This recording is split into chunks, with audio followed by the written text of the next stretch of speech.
Más hechos, más información. RCN Radio. 7 de la mañana, 29 minutos. Seguimos en RCN Radio. Saludamos al fiscal general de la Nación, Francisco Barbosa. Señor fiscal, bienvenido a RCN Radio. Buen día. Buen día. Un saludo, Jesús, Juan Manuel y Mauricio en la cabina y a todos los oyentes. Gracias, fiscal, por aceptar este diálogo con RCN Radio y empezar preguntándole por la alerta que usted ha hecho ayer en el Congreso de la República. Se hablaría de un mico en el proyecto de humanización carcelaria. ¿Buscaría beneficiar a narcotraficantes y a responsables de delitos de lesa humanidad? ¿De qué se trata, señor fiscal? Mire, son dos cosas que yo creo que es importante que la opinión pública lo entienda. En un artículo que está en el proyecto de ley que humaniza la política criminal y penitenciaria para contribuir a la superación de estado de cosas inconstitucional, que es distinto, para que la gente entienda, al proyecto de ley de sometimiento, que ya lo discutimos y la Fiscalía ha dado algunas explicaciones. Se incluyó una disposición, un artículo que dice que se suspende la ejecución de la pena para una serie de casos muy puntuales. ¿Qué significa para la gente suspensión de la ejecución de la pena? Pues que usted lo condenan, pero sale de la cárcel porque se suspende la ejecución, o sea, salen de la cárcel. Esa norma en principio es una norma que tiene sentido. ¿Por qué? Porque dice que se benefician a los pequeños cultivadores de hoja de coca. Eso tiene que ver necesariamente con un desarrollo del Acuerdo de La Habana. Hasta ahí no hay ningún problema. Pero cuando se establece y se mira cuáles son los artículos que se beneficiarían de esa circunstancia, están dos artículos que no tienen nada que ver con el cultivador de la hoja de coca.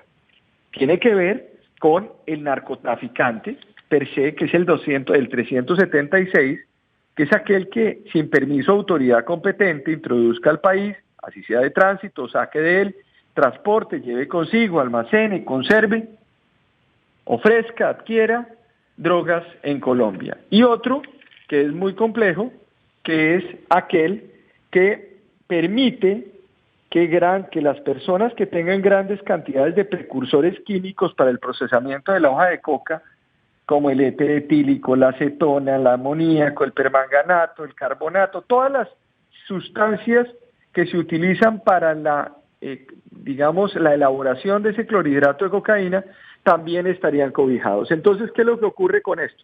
Que los condenados a estas conductas, pues ya no van a ser solamente los cultivadores, sino también serían los comercializadores y aquellos que tengan sustancias o precursores químicos para el procesamiento de la hoja de coca. Una ampliación perversa que abre un boquete muy importante en la lucha contra el narcotráfico en Colombia. Señor fiscal, cuando usted hizo en las últimas horas estas reflexiones que llevaron al debate posterior, sí, pronunció una frase bien interesante, pero también preocupante. No se le puede hacer trampa al país, hay que jugar de frente. Si esto se venía discutiendo, si esto se venía más o menos socializando, por decirlo así, ¿cómo se metieron esos micos? ¿Quién no está jugando de frente en este escenario? Pues yo lo que digo es lo siguiente, mire, si lo que se busca es que el narcotráfico se ha beneficiado de todas estas iniciativas, pues hay que decirlo de frente. Y yo creo que el país tiene que escucharlo y entonces vamos a saber cuál es el debate. Y aquellos que nos oponemos, porque es que la posición mía no es una posición totalmente caprichosa ni personal. La posición mía es una posición institucional. De hecho, lo que yo tengo que cumplir es la ley, y la ley lo que dice es que hay que perseguir estas organizaciones. Entonces, lo que hay que, judicialmente, lo que hay que hacer en este caso es decir exactamente cuál es el propósito que se tiene frente a estas disposiciones en el país. Ayer el ministro de Justicia me señaló que seguramente si había algún error o alguna interpretación, o si para mí no era clara esa disposición, entonces él corregía y sacaba esas disposiciones. Pero lo importante de este tema es que se le diga al país exactamente y de frente qué se quiere por parte del mismo gobierno, y al mismo tiempo cruzar estos elementos con lo que está ocurriendo con el otro proyecto de ley de sometimiento. Lo que no se puede hacer es que si en la ley de sometimiento el proyecto de ley no llega a salirles bien, entonces usted tiene la alternativa en el otro proyecto de ley. Y si en ese proyecto de ley no le sale bien, entonces tranquilo que tienen el sometimiento. Entonces nosotros tenemos que saber los colombianos exactamente que las dos cosas están confluyendo. ¿Qué es lo que yo he venido haciendo? Lo que yo he venido haciendo es diciéndole al país, y lo voy a seguir haciendo en las comisiones, en la plenaria, lo va a seguir haciendo mi equipo, exactamente qué es lo que está pasando para que salgan las mejores iniciativas.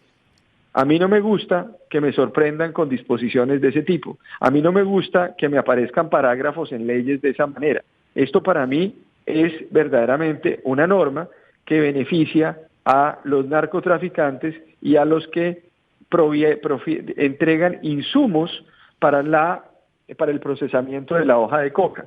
Y mire usted también que tenemos que decirlo también de esta manera. Hace 2 semanas o 3 semanas yo le advertí al ministro y le dije, ministro, ojo, porque vienen 2 resoluciones de su ministerio, dos proyectos de resolución, una de ellas permitiendo el libre mercado del cemento al sur del país. Y obviamente ustedes entenderán que no es para hacer carreteras en la selva amazónica, sino es para utilizarlo como uno de los insumos para el procesamiento de la hoja de coca. Y otro, la ampliación de las unidades familiares de familias que cultivan la hoja de coca, lo cual va a generar una multiplicación de ese valor, en donde pues, se pueden llegar a producir hasta 25 kilos al año por una familia, y le deja una utilidad de 70 millones de pesos. Discúlpeme, 70 millones de pesos al año, pues ya no estamos hablando de personas pobres, sino según los criterios del mismo Departamento Nacional de Planeación es distinto. Luego generaríamos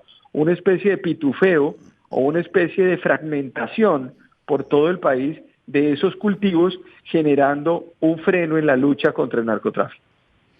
Señor fiscal, pero para resumir, usted lo que está diciendo es que si estas iniciativas se aprueban, lo que se estaría haciendo es legalizando a los narcos y además ayudándolos. Sí, yo creo que sí. Sí. Señor fiscal, hablamos ahora, Mauricio Collazo, sí, por favor, perdón, no lo había visto. Sí, otro de los hechos importantes que usted, digamos, advertía en desarrollo de esta audiencia pública sobre el proyecto de humanización carcelaria. ¿En qué consiste claramente? Porque usted anotaba que incluso detenidos y judicializados por delitos de lesa humanidad también podrían empezar a salir de las cárceles gracias a esta iniciativa, básicamente. Pues es que mire, también dentro de la norma se plantean beneficios administrativos para condenados por delitos de lesa humanidad. Entonces, lo que se plantea es que hay beneficios de carácter administrativo o franquicias administrativas o permisos de salida de la cárcel a quienes hayan cometido delitos de lesa humanidad, siempre y cuando cumplan con un porcentaje de la ejecución de esa pena. Es decir, personas que cometieron delitos de genocidio, de lesa humanidad, para que la gente entienda, unas personas que cometieron masacres, que mataron gente. Esas personas gozarían de una salida del centro penitenciario y de un beneficio domiciliario. Entonces el mensaje mío de la Fiscalía y ayer ha sido muy claro: retiremos todos esos beneficios, porque esos beneficios repugnan al ordenamiento jurídico y al país. O sea, yo entiendo que el proyecto busca y que debo decir que más allá de lo que yo estoy señalando, no es un proyecto en su integridad malo, es un proyecto que busca en cierto sentido desarrollar la justicia restaurativa, para que esa justicia restaurativa sea fundamental en el país, y yo estoy de acuerdo. Que haya transición, y yo estoy de acuerdo, pero es que la transición se hace con más cárceles y con más justicia restaurativa. La restauración usted no la hace simple y llanamente con un argumento que es que uno desaparece criminales y uno desapareciendo conductas del Código Penal va desapareciendo criminales.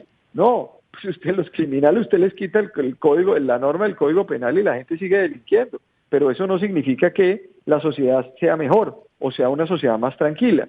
Entonces, lo que yo digo es que aquellos delitos graves como lesa humanidad, genocidio, violaciones a los derechos humanos, al VIH, pues no pueden acceder a beneficios penitenciarios como prisión domiciliaria, libertad condicional o permisos de salida del penal hasta por 72 horas.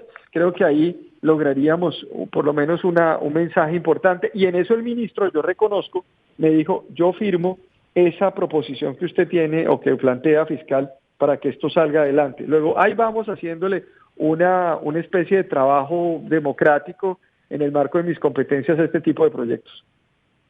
Señor fiscal, usted acaba de decir que si estos proyectos se aprueban, estas iniciativas, pues se estaría legalizando a los narcos. Es decir, que en ese caso, en Colombia, pues se podría decir que el crimen sí paga. Pero Juan Manuel Ruiz le preguntó hace un momento, ¿quién está detrás de estos proyectos? Es decir, ¿quién es el autor de estos proyectos? ¿Quién es el que está interesado con nombre y apellido en que los narcos salgan a la calle, en que pasen felices y en que el que cometa un crimen de lesa humanidad se vaya para la casa? Pues la autoría del proyecto se produce al interior del Ministerio de Justicia, pero que según la información que yo tengo, pero yo no puedo decir efectivamente que haya una persona o quién es la persona que está detrás de esto. El ministro de Justicia ayer incluso me señaló que si habían dudas frente a esas disposiciones, que si había algún tema que me generaba alguna inquietud, que se modificaba, que seguramente de buena fe se había ido alguna disposición adicional, pero yo no puedo aseverar que haya alguien o que haya una persona o un nombre con apellido de quién está detrás de todo esto.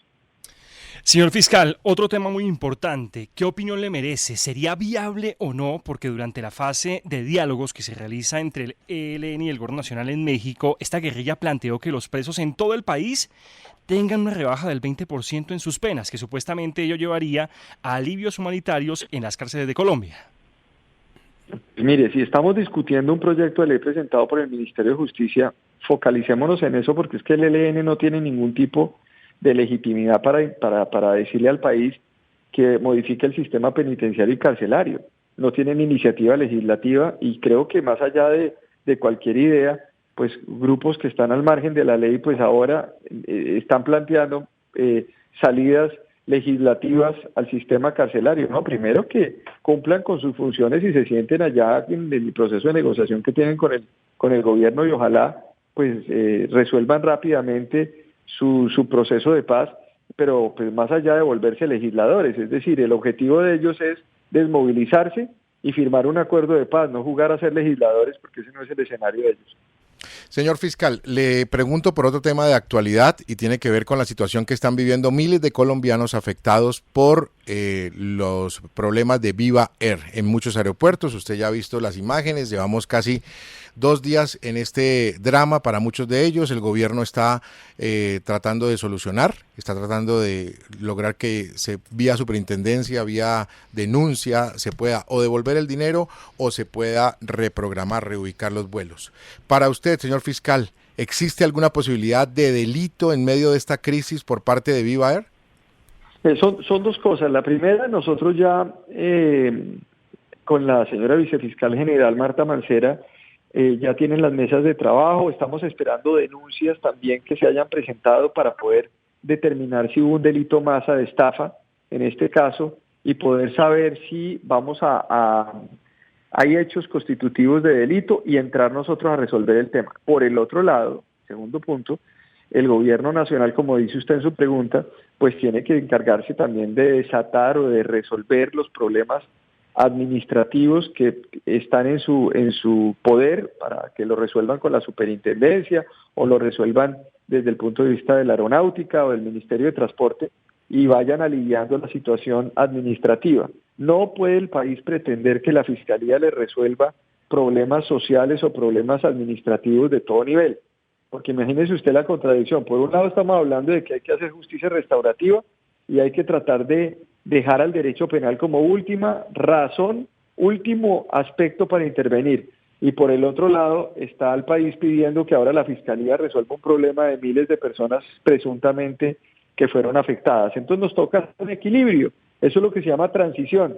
Esa transición hay que hacerla con mucho detenimiento, pero seguramente si hay hechos constitutivos de delitos, nosotros seremos los primeros en informarle al país en qué vamos. De acuerdo, señor fiscal, pero el asunto va, digamos, como a un asunto de cotidianidad de la gente, y por eso qué bueno tener al fiscal general de la Nación, por lo menos para que nos ilumine con una opinión.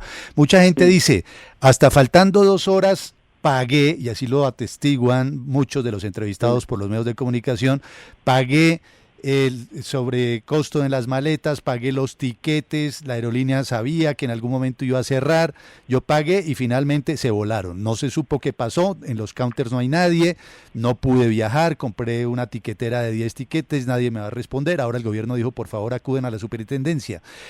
Perdóneme la ignorancia, señor fiscal, ¿ahí no hay estafa, ahí no hay algún tipo de delito como mínimo por parte de la aerolínea o es solamente un procedimiento administrativo por resolver? No, vuelvo y le repito, estamos determinando, sí, estamos frente a delitos de estafa masa, pero hay unos temas que son administrativos que tienen que resolverse. Entonces nosotros estamos determinando si estamos frente a ese tipo de delito o no estamos frente a ese tipo de delito. Estamos incluso esperando las denuncias de los ciudadanos. La ciudadanía tiene que además interponer las denuncias. Entonces, ante esa circunstancia, hay que verificar los dos aspectos. Pero, vuelvo y repito, usted no resuelve un problema administrativo solamente con la Fiscalía. Pregunta, ¿cómo es que estaban habilitadas todas esas plataformas para poder comprar todos esos tiquetes? ¿Quién autorizó? ¿Quién supervisa eso? ¿O es que es normal aquí que la gente, usted monte, mañana nos pongamos usted y yo de acuerdo y montemos una aerolínea y empezamos a vender tiquetes usted y yo, sin tener aviones o sin tener posibilidad de autorización? Todo eso cuenta. Entonces aquí hay unos temas de carácter administrativo que incluso nosotros también tenemos que verificar y hay unos temas de carácter penal. Puede ocurrir que temas administrativos también tengan incidencia penal y tengamos que proceder contra personas que no intervinieron adecuadamente en su momento. Todo esto cuenta. Entonces, pues lo que hay que hacer es decirle a los ciudadanos que la Fiscalía ya está encima de este asunto, ya tenemos equipos operativos, ya la señora vicefiscal está en mesas de trabajo analizando exactamente toda esta situación. Señor fiscal, un tema más y muy importante. ¿Qué papel jugaba? ¿Qué tan fuertes son las pruebas en contra de la fiscal Mónica Valencia, quien fue capturada en las últimas horas en Medellín, aparentemente por hacer parte de todo este entramado criminal, del cual recientemente y en las últimas semanas fue también capturada la fiscal Ana Catalina Noguera? No tengo ni idea. No sé exactamente el contexto ni siquiera de la captura. Sé que es un tema de presunta corrupción. Y es un asunto que depende de los fiscales y en este caso del fiscal Mario Burgos, que fue el encargado de este procedimiento. Yo como fiscal general lo que hago siempre es felicitar a los funcionarios de la Fiscalía por esa acción decidida frente a la autonomía y la independencia, pero hay un tema importante y es que el país reconozca la labor de esta Fiscalía en la lucha contra la corrupción interna dentro de la entidad también. Es un buen mensaje que se le envía a los colombianos, es un buen mensaje que envía esta Fiscalía, que más allá de esperar que termine la administración para que llegue otra administración y diga mire lo que ocurrió o mire lo que pasó en alguna pequeña unidad o en alguna unidad de la entidad, nosotros estemos actuando de forma tan decidida.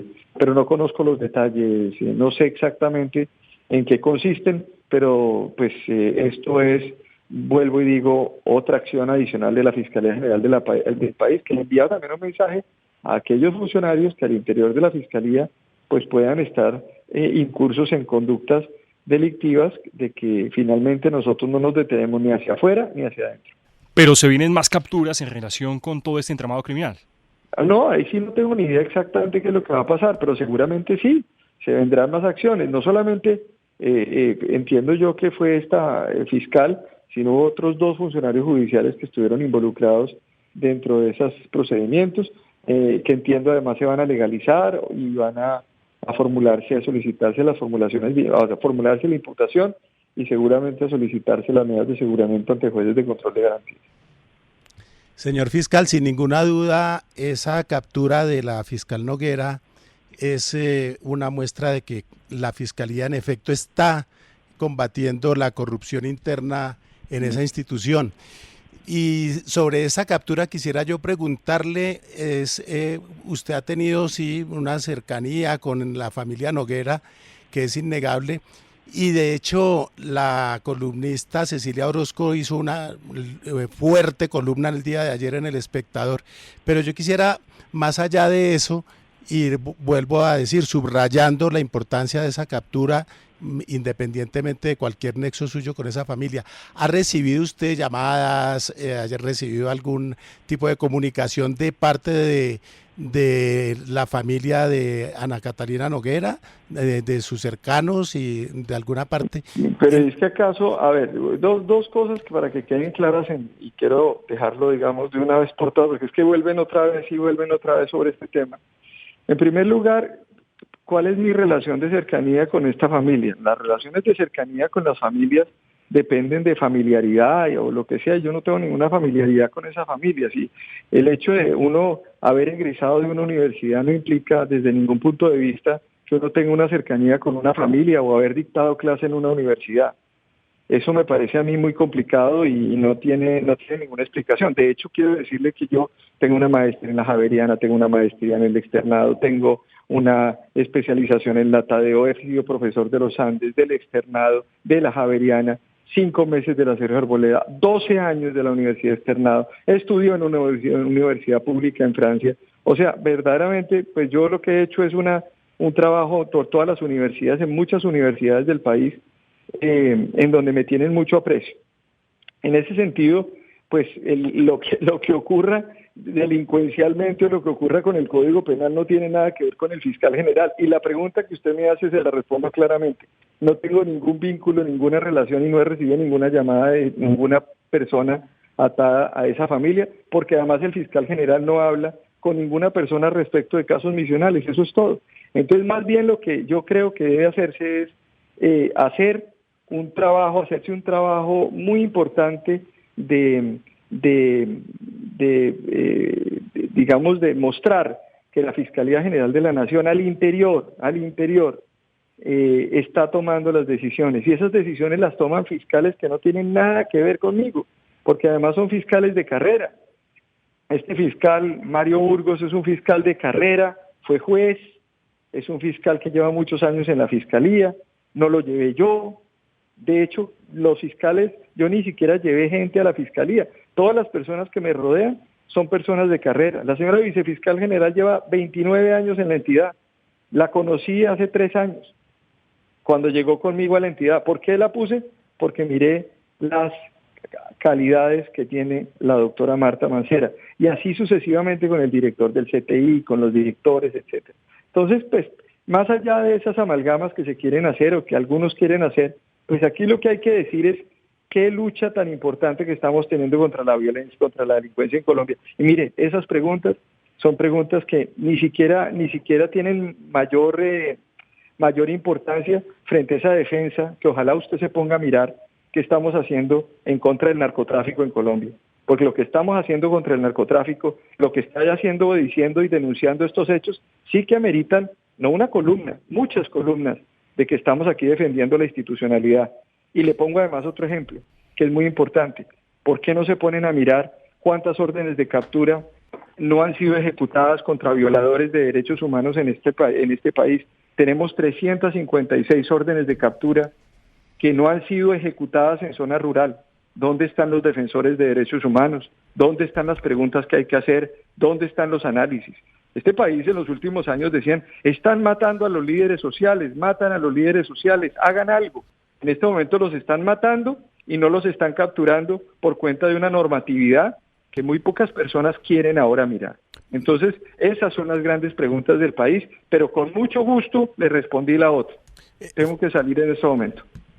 Fiscal, muchas gracias por estos minutos con RCN Radio, muy amable, y seguiremos en contacto con usted. 7 de la mañana, 52 minutos. Muy amable, fiscal. Varios elementos para analizar, Juan Manuel. Sí, muchos. Habló de Viva, habló del ELN, habló del proyecto de ley de humanización en el que hace trámite en el Congreso, y esta última intervención cuando hablábamos de lo que está pasando al interior de la Fiscalía. En relación, por ejemplo, con el caso de Viva Air, que está en este momento en el primer lugar de la agenda informativa, es muy importante lo que ha dicho el fiscal, porque no descarta que se haya cometido delitos acá, ¿verdad? Estafa, que está viendo con la vicefiscal el asunto. Dice que ahora pues no pretende el país que la fiscalía entre a resolver el asunto cuando por la vía administrativa tienen muchas cosas que hacerse y por la vía del diálogo social, ¿verdad? Ha dicho el fiscal general. Pero a mí me da la impresión de que cuando el fiscal dice que la fiscalía ya está encima del tema de Viva Air, es porque van a pasar cosas. ¿Cómo así que dos personas se asocian para montar una aerolínea, montar unos counters y luego se vuelan? Palabras más, palabras menos, lo ha dicho el fiscal. Eso no puede ocurrir. De manera que yo creo que ahí puede haber ya un camino para meterse de cara a que haya justicia frente a los responsables de este tema. José Manuel. En cuanto tiene que ver, Chucho y Juan Manuel, con la ley de sometimiento y la reforma de la justicia y los posibles micos que terminarían favoreciendo a los traquetos, a los narcos, a los mafiosos, me parece que el fiscal hace bien en lanzar estas alertas. Me parece que ha llevado a cabo una discusión leal en las últimas semanas frente al presidente de la República y en el Congreso de la República. Yo creo que en esos escenarios se están ventilando unas discusiones que son muy de fondo, muy interesantes, hasta el punto en que el propio ministro de Justicia dice si puede haber algún tipo de confusión en esos textos, amerita cambiarlos como lo está solicitando el fiscal general de la Nación. Es que ahí en el Congreso de la República hay mucha gente interesada en hacer mandados, en confeccionar artículos de tal suerte que por esas rendijas terminen cabiendo algunos de los más peligrosos criminales de este país, y en eso no se puede bajar la guardia. Hay que tener el ojo abierto, y me parece que hace bien el fiscal general de la Nación, encargado de la política criminal de este país, en hacer esas advertencias como lo está haciendo en los últimos días. 7:55. En RCN Radio, vamos más allá.